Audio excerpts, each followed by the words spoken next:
Eu não sabia disso. Interessante. Não acredito. Eu não Eu adorei. acredito. Como é que é? Ó, Que foi? É assim mesmo. Gostei. Olá, pessoal! Esse será o nosso último programa Você Sabia Disso? E eu gostaria muito de agradecer, em primeiro lugar, a emissora TV Cidade, que me acolheu há muitos anos atrás, através do senhor Aloysio Salles. Nós passamos pelo seu Aloysio, por todos os outros dirigentes, até chegarmos ao Marcão, a todos os funcionários que ajudaram para que os programas, Momento Zen e Você Sabia Disso, fossem ao ar. Quero agradecer à população de Teresópolis que me apoiou, que prestigiou o programa. Enfim, é chegado o momento da gente se despedir. O Marcão disse para mim, mas será que você não vai voltar? Eu não sei, mas sei que agora, neste momento, a melhor decisão é terminarmos com esse compromisso assumido com vocês há tantos anos atrás. Gratidão é a palavra que melhor se aplica a esse momento. Então, vamos ficar agora com o último programa Você Sabia Disso? E desejando a todos boas festas, sucesso, realizações, saúde, porque com todas essas possibilidades vamos vencer aquilo que precisarmos para sermos felizes. O instrumento musical mais antigo já encontrado é uma flauta rudimentar, feita de um pedaço de osso fêmur de urso, que tem cerca de 43 mil anos e foi achada em 1995 no sítio arqueológico de Djiv Babe, na Eslovênia. Essa flauta é considerada feita pelo Homo neanderthalensis, ou seja, pelo ser humano anterior ao Homo sapiens atual. Vamos ouvir então um pouco desse som produzido.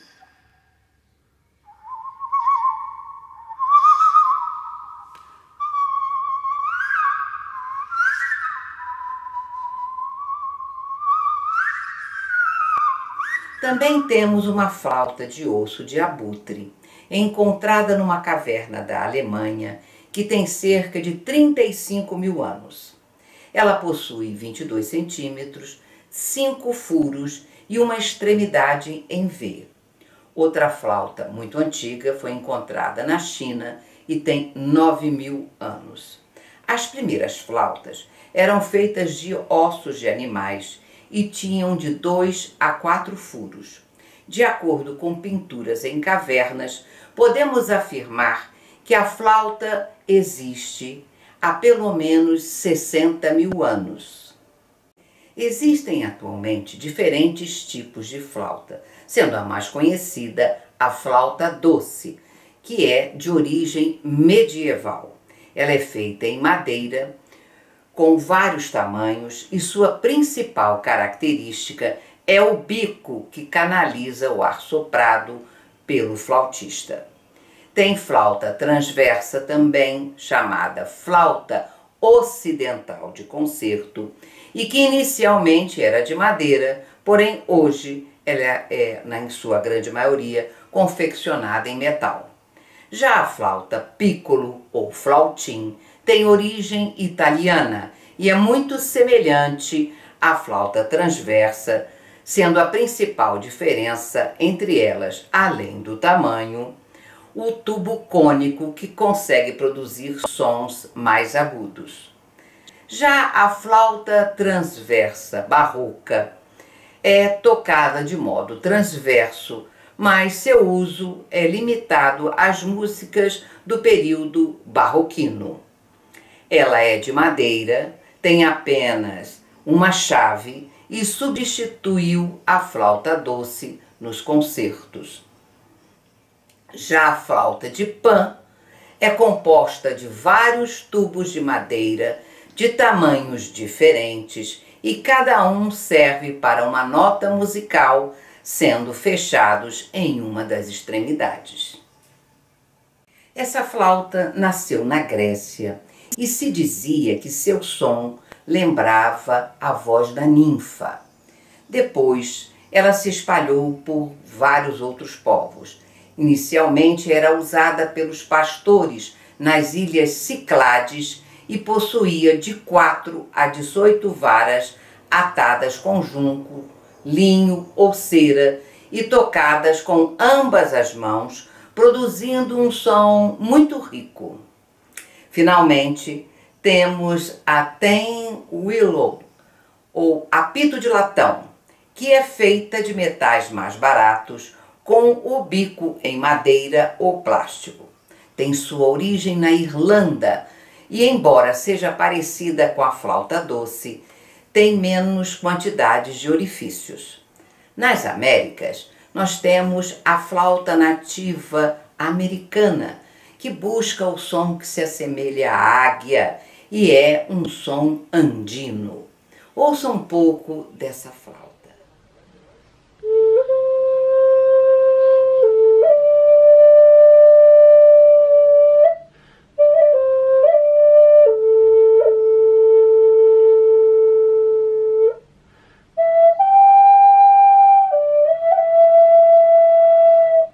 Outro instrumento musical bem antigo é o tambor, considerado um instrumento de percussão e que consiste em um corpo cilíndrico oco, feito normalmente de madeira, com uma pele esticada em um ou ambos os lados, ou extremidades. Está ligado à história dos povos de todos os continentes, da África à Ásia e também na Europa e Américas. No Antigo Egito, eram usados em cerimoniais religiosos e também em rituais de guerra. Na África, eram usados na comunicação entre tribos e até na Bíblia nós vamos encontrar citações de que Miriam, irmã de Moisés, dançou ao som de tambores depois da travessia do Mar Vermelho, como também tambores foram tocados nas comemorações das vitórias do rei Saul e do rei Davi. Existem diversos tipos de tambores. O tambor de mão, conhecido por tamborim, o tambor de chão, também chamado surdo, que produz um som grave e profundo, o tambor de bateria, também chamado caixa, e que possui um sistema de esteiras de metal na parte inferior, que produz um som característico quando tocado com baquetas. O tambor de taiko, um instrumento tradicional japonês, tocado em apresentações de taiko, um tipo de arte marcial. O tambor de conga, que se originou na África, mas é muito utilizado na música latina e também na música afro-cubana. Ele fornece ritmo e pulsação, criando a base para outros instrumentos e até para vozes. Vamos ouvir um pouco desse som dos tambores africanos.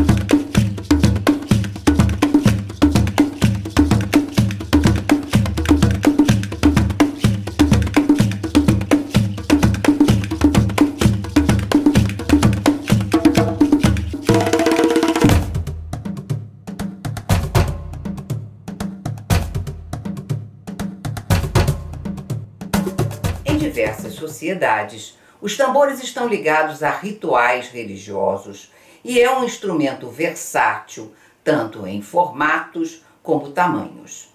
Na China, foi encontrado um tambor com idade entre 4.300 e 7.500 anos, encapado com pele de jacaré e feito com tronco de árvore, escavado como um barril. No Antigo Egito, na região do Alto Nilo, foram encontrados tambores do ano 6000 a.C. Outro instrumento musical bem antigo é a harpa, considerado o instrumento de corda mais antigo do mundo e que surgiu baseado no arco e flecha. Harpas foram achadas em tumbas de reis da cidade de Ur, na Mesopotâmia. As cordas eram feitas de crinas de cavalo, latão, bronze e criavam sons muito especiais. É um instrumento presente no dia a dia de povos como hebreus, egípcios e gregos.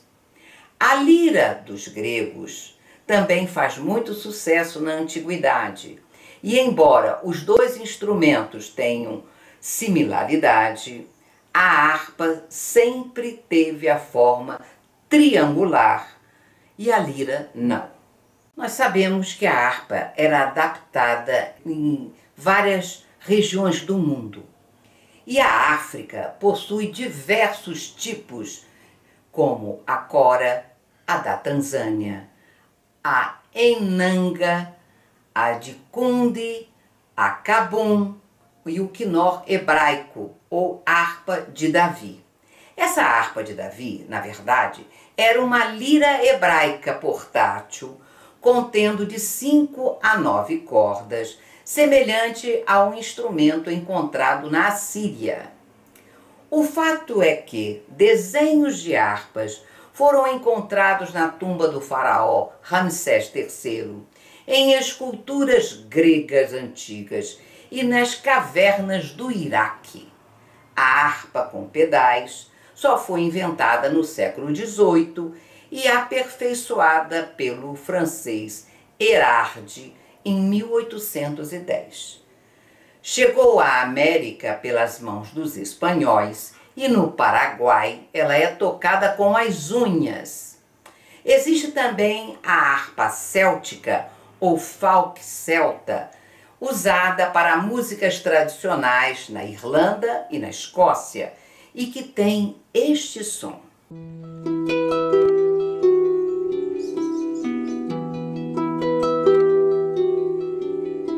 A harpa paraguaia também é um bem muito popular, né? E o som nós vamos ouvir agora.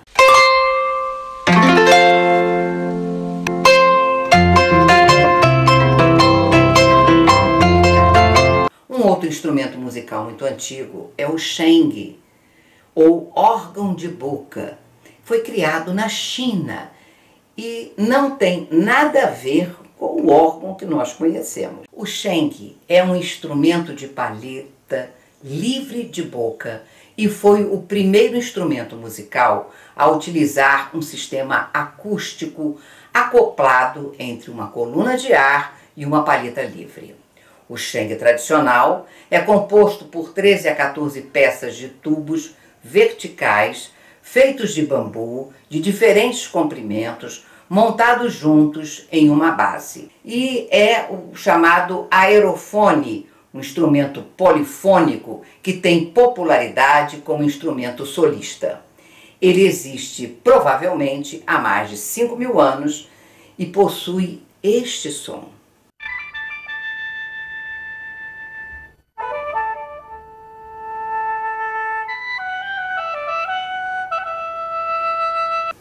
Dizem que o nosso órgão, tão presente nas igrejas, vem da flauta de Pan. E o primeiro que surgiu apareceu pelas mãos de Ctesíbios de Alexandria e era um instrumento que funcionava por meio de um reservatório de água. Ele produzia este som.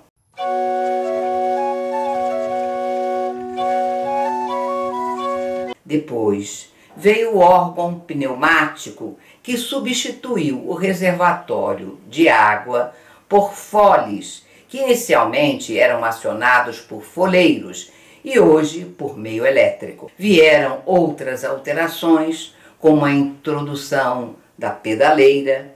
Os romanos usavam o órgão em festas ao ar livre e também para acompanhar os combates dos gladiadores nos circos romanos. Ele saiu das festas gregas e romanas e alcançou as festas do Império Bizantino e só entrou nas igrejas no final do século VII e início do século VIII. Seu uso nas igrejas cresceu nos séculos X e XI e foi a partir do Concílio de Trento, no século XVI, que o órgão passou a ser consagrado como instrumento da igreja por excelência. E isso graças à sua capacidade de se acomodar à voz humana, por ser capaz de comover os fiéis, de exaltar a palavra divina e de respeitar a harmoniosidade da música litúrgica.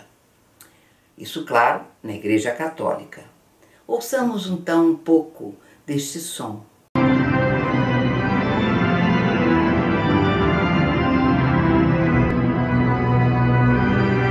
O órgão possui uma posição de destaque nas igrejas cristãs, sejam elas católicas ou protestantes, e podemos dizer que é um instrumento musical ligado ao cerimonial litúrgico e considerado o porta-voz do pensamento religioso.